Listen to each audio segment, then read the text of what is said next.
দেশটা কি তাহলে মগের মুল্লুক হয়ে গেল? যে যার মতো মনে করতেছে তেমন আইন চালু করতেছে। আমি প্রত্যেকটা প্রবাসী ভাই বোনদেরকে বলবো আমার এই কথাগুলো একটু মনোযোগ দিয়ে শোনার জন্য।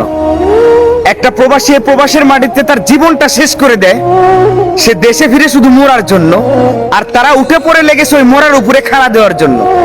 দেশের প্রত্যেকটা আইন কানুন প্রবাসীদের বিরুদ্ধে। একটা প্রবাসী প্রবাস থেকে যাওয়ার পরে 2 মাসের অধিক থাকলে তার ফোনটাকে রেজিস্ট্রেশন করতে হবে।